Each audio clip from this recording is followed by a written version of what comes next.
1985 fue un punto de inflexión en los códigos sísmicos a nivel mundial, eso no hay ninguna duda. O sea, hubo un cambio en todos los paradigmas, en la evaluación de la amenaza sísmica. México es un país que tiene una tradición sismológica bastante fuerte, incluso ha tenido mucha influencia a nivel de lo que es Costa Rica, dado que varios de los profesores, incluso míos, se formaron en México, justamente.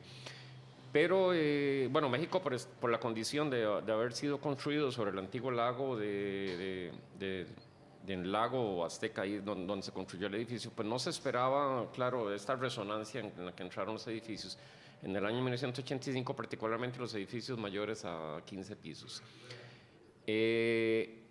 A raíz de que los códigos sísmicos cambian, no hay duda que hay una mejoría y hoy día lo vemos, digamos, a nivel no solo de México, sino que eso se permeó a nivel de todo el mundo en este sentido. Sin embargo, siempre se ha dicho que los terremotos dejan a la luz las malas construcciones. Sí, pero se permeó, estás diciendo, pero es que uno ve lo que decías extra micrófonos, edificios que se mantienen, edificios que se caen, se desploman absolutamente. Imagino que también son edificios viejos. Hay un principio del código sísmico o un principio, aunque tal vez no escrito, un edificio puede quedar dañado al grado que se pueda demoler después del terremoto, pero lo que no es permitido es que un edificio colapse. Eso sí no es permitido totalmente. Un edificio puede quedar dañado, lo pueden demoler después y eso es pérdida total, pero eso está permitido. Lo que no se permite es que un edificio colapse a este grado y eso significa que hubo un mal diseño en ese sentido. O sea, quizás era un edificio antiguo, no era reforzado, porque bueno, puede ser un edificio antiguo como los hay en San José, digamos, en ese sentido, pero entonces la idea es reforzarlo, hacer un estudio, evaluarlo y reforzarlo si es que es necesario. Entonces, ¿esto qué le refleja a Guillermo Alvarado? ¿Cómo está la situación del código sísmico y de los edificios en esa nación? Bueno, y sin lugar a duda quedaron ahí partes evidentes, no hay duda. Otra cosa que no es permitida. Que no se respeta el código sísmico en México. Que no se respeta y que no se evaluaron los edificios que quedaron en pie para ver si requerían reforzamiento en algunos sectores. Claro, México es una ciudad inmensa, no todo el mundo lo sabe, más de 20 millones de personas, la cantidad de edificios es inmensa, ¿no? Lo otro que no debería ser permitido es el colapso de escuelas, ¿no? En México, en 1985 colapsaron 1.300 escuelas, fueron afectadas de niños. Hoy ya vemos que hay rescate de una escuela donde hay por lo menos 14 niños desaparecidos junto con los profesores. Eso no debería ser permitido. O sea, las escuelas es uno de los puntos vitales porque es el futuro del país, ¿no? Don Guillermo, ahora con este código sísmico, como lo dice usted, y que me llama la atención también, pues inclusive a Costa Rica, ¿verdad? Que usted menciona que mucho está basado el código sísmico nuestro, que pues yo creo que es bastante bueno y que bueno, México lo tiene. ¿Cómo también explicar, bueno, hablaba ahora, ¿cómo se llamaba? Don Fernando Moya, que nos acompañaba desde México, que hay más de 20 edificaciones que se están desalojando. ¿Qué puede pasar con el tema de las réplicas en edificios de esta magnitud y con las réplicas que se pueden venir después de un terremoto tan fuerte como el de ayer? Bueno, las réplicas claramente, vamos a ver, esos terremotos dejan algunos edificios debilitados, no hay duda. Entonces las réplicas es un problema, aunque puedan ser de menor magnitud, no hay duda que si el edificio ya quedó debilitado, es un edificio vulnerable que para eso corresponden justamente a los ingenieros. Evaluar eso. En teoría debe existir un protocolo en todos los edificios grandes, donde una vez que ocurre un evento sísmico, tiene que haber un ingeniero civil, especialmente un ingeniero estructural, que evalúe el edificio en las condiciones en las que quedó. En eso se está trabajando en Costa Rica. No es fácil, porque obviamente requiere quién lo va a hacer, todas las cuestiones, pero eso debería ser un requerimiento obligatorio. Después de un evento sísmico importante, tiene que haber una evaluación de la condición estructural del edificio, de todos los edificios principales. Me parece interesante también repasar por lo que se ha venido diciendo en torno, han salido, bueno, ahí estamos viendo imágenes de más edificaciones afectadas y temblores, pero me llama la atención los distintos comunicados y tal vez es importante que Guillermo Alvarado, que es miembro también de la Comisión Nacional de Emergencia, lo aclare. Distintos comunicados de que va a haber un enorme terremoto, un mega terremoto entre Estados Unidos y México.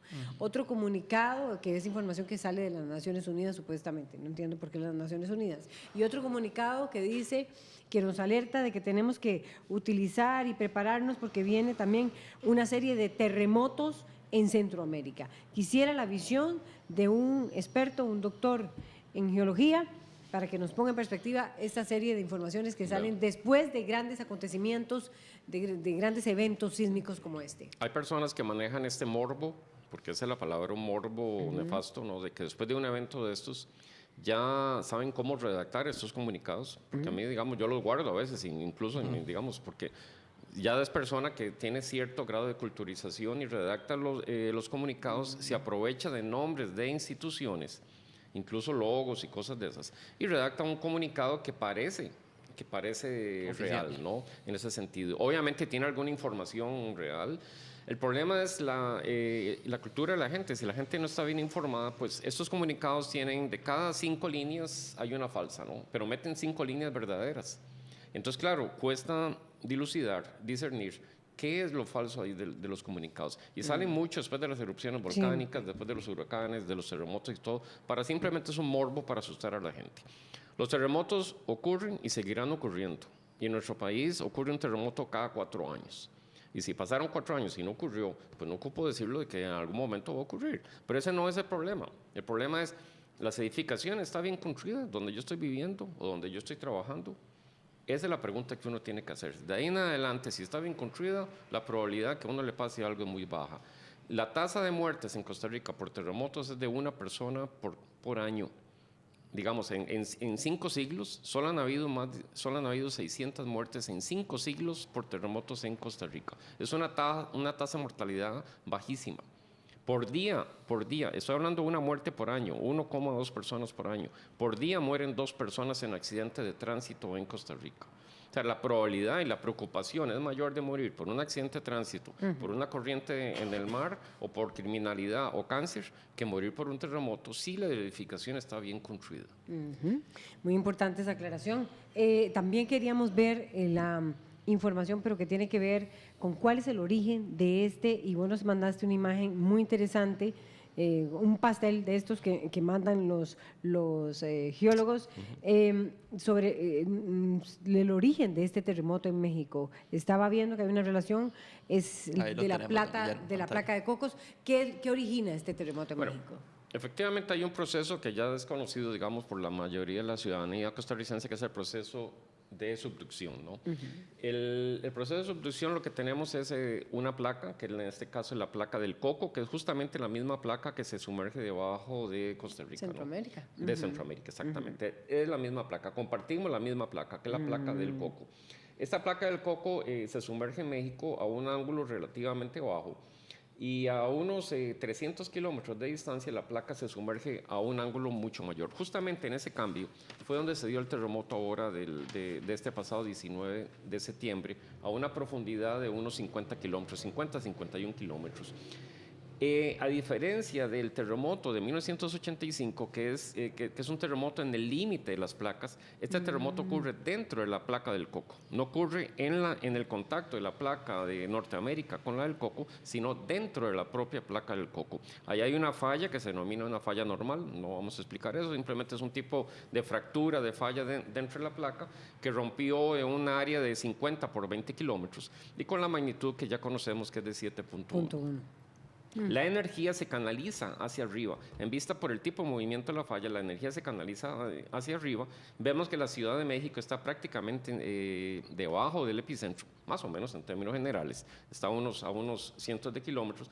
Y como esta energía se canaliza hacia arriba y está muy cerca de la Ciudad de México, por eso es que las alertas tempranas en ese caso prácticamente no funcionaron, porque la onda P prácticamente llegó igual que la alerta, pues no llegó igual, pero llegó bastante cercana, y la alerta no llegó a funcionar.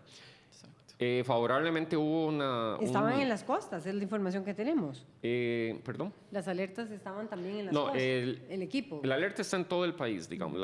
Todos los equipos que detectan la alerta, principalmente en la costa, porque ahí sí da tiempo de varias decenas de segundos para que la gente evacúe o tome las medidas. Pero cuando un sismo ocurre debajo de la ciudad, pues aunque está a unos 50 kilómetros de profundidad, pues no da tanto tiempo y eso fue lo que pasó ahora, justamente. Sí, Ahora vamos. vivían un simulacro, eso era parte también. Se dio un simulacro 2 horas antes, ¿no?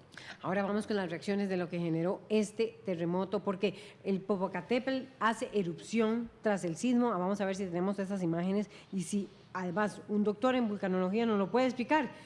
¿Por qué activó a el famoso volcán mexicano este terremoto? Bueno, el Popo ha estado activo, ya lleva muchos años de estar activo. Tuve la dicha de estar ahí y ver varias erupciones a la par del Popo, digamos cerca del Popo.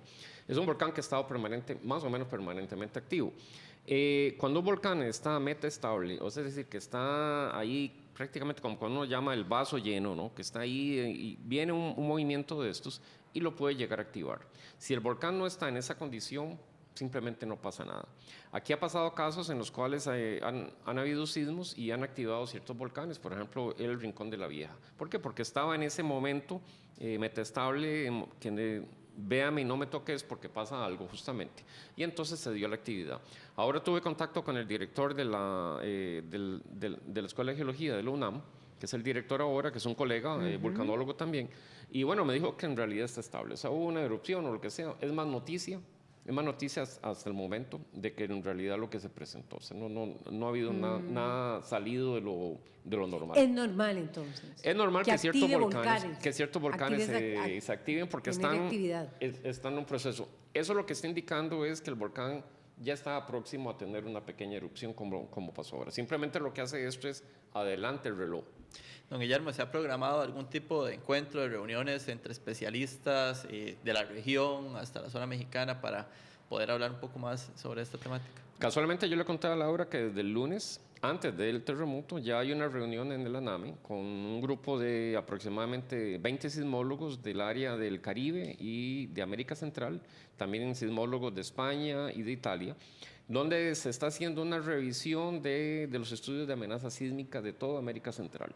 Esto fue casualmente antes. Ahora yo voy, después de esta reunión, justamente me voy a reunir con ellos. Lo que se está haciendo es un reevalúo más de la amenaza sísmica. No es que esté mala la amenaza sísmica, cada vez, conforme pasan 10 años o lo que sea, tiene que haber una evaluación de la amenaza sísmica para mejorarla.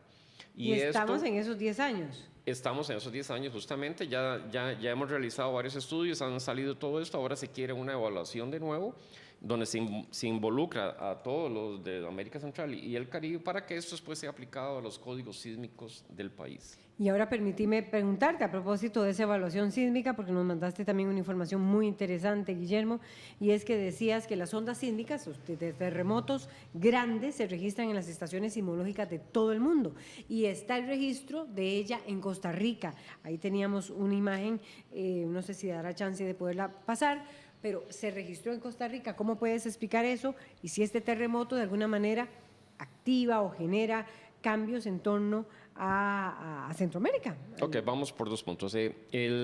Cuando hay un evento sísmico tan grande como estos, prácticamente se registra en todas las estaciones del mundo, porque los equipos sismológicos son muy sensibles, son altamente sensibles. Y nosotros registramos este sismo ahora, incluso en el año 1985 para el terremoto de México y para otros que hubo importantes, aunque teníamos equipos analógicos, o sea, mucho más, nada como los digitales que hoy día manejamos con toda la tecnología, aún así se registraban los sismos a la distancia. Desde China, desde cualquier parte del mundo se pueden registrar los sismos cuando son importantes, porque son ondas sísmicas que viajan por todo el planeta, rebotan incluso dentro del planeta y se pueden registrar por varios minutos, incluso horas, porque están prácticamente viajando por todo el planeta y rebotando. Es como cuando uno tira una piedra en un lago o en una piscina, pues las ondas van y viajan, pegan contra las paredes, rebotan, van así sucesivamente. Entonces, eso es muy interesante y con eso es que los sismólogos justamente lograron determinar la estructura de la Tierra. Como nadie ha podido perforar hasta el centro de la Tierra. Pues la manera, solo Julio Verne, ¿no? Y eso es la ciencia En el ficción. viaje ¿no? al centro de la El sí. viaje al centro de la Tierra. La manera de cómo los sismólogos lograron determinar la estructura de la Tierra es justamente por estas ondas que rebotan. Hicieron un análisis matemático y lograron determinar esto. Bueno, esa es la primera pregunta. La segunda es, estos sismos cuando son tan grandes, efectivamente, si algo está, nuevamente vamos a la palabra metaestable, es decir, que está a un punto ahí que véame y no me toques, ¿no? Cuando hay un sismo de estos grandes, puede eventualmente disparar otro tipo de eventos. Y puede disparar erupciones volcánicas, ya lo vimos, si es que el sistema está estable en el volcán, puede disparar otros terremotos, sin ninguna duda, o puede que no pase nada. Vimos que para el terremoto de Samara, por ejemplo, el terremoto de Nicoya, que ocurrió acá el pasado, ¿no? Nada más vino el terremoto, que no fue la catástrofe que se había planeado, ocurrió 26 años después del supuesto pronóstico, todos los 46 puentes que iban a colapsar no colapsaron, las escuelas tampoco, claramente hubo daños, pero vean que prácticamente no hubo muertes y el colapso de edificios no se dio. ¿Por qué? El código sísmico es importantísimo. Claro. Miren, si algo está bien construido, y bien construido no solo la construcción, los materiales, la condición geológica donde se construya. Nada gano que yo con una buena construcción se construye la parte de una ladera y le cae la ladera el cerro encima, ¿no? Pero si está algo bien construido, mire, las probabilidades de daños y de muertes son bajas. Algo que sí es muy problemático y se ve en México en estas tomas son los aspectos ornamentales de los edificios. Que puede que el edificio no le pase nada, pero le cae algo ornamental del edificio de adorno, le cae uno desde arriba y obviamente eso puede ocasionar muertes, ¿no? Y eso hay que tener cuidado. Muchísimas gracias. Entonces, Guillermo Alvarado nos contestó un sinnúmero de preguntas, David. Así es. Lo teníamos aquí a metralla, pero le agradecemos muchísimo de la Red Sismológica, de la Red ICUCR y también de la Comisión Nacional de Emergencia. El doctor en vulcanología nos acompañó esta mañana y nos puso en perspectiva lo que ha pasado con el terremoto de México. Y bueno, nosotros terminamos aquí RTN Revista. Así es, con esto nos vamos. Muchísimas gracias por haber estado con nosotros. Los esperamos mañana a 6:30 de la mañana. Buenos días. Gracias.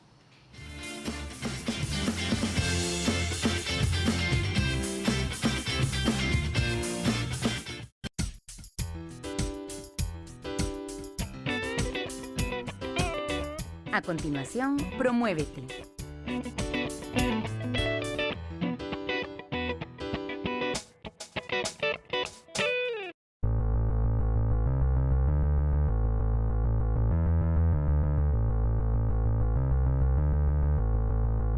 Hola, ¿cómo están? Bienvenidos a Promuévete Canal 13. Acá estamos en Vida Óptima Tibás con estas dos señoras listas para empezar un nuevo día, lleno de energía. Espero que hayan disfrutado los otros programas. Vamos a empezar hoy calentando como siempre. Las chicas caminando en el lugar. En el lugar. Eso. Y me vuelvo. Para atrás. Me vuelvo. Y de frente. Sin parar. Arriba. Y bajo. Y me vuelvo. Arriba. Y abajo. Me vuelvo. Arriba. Y abajo. Me vuelvo. Arriba. Y abajo.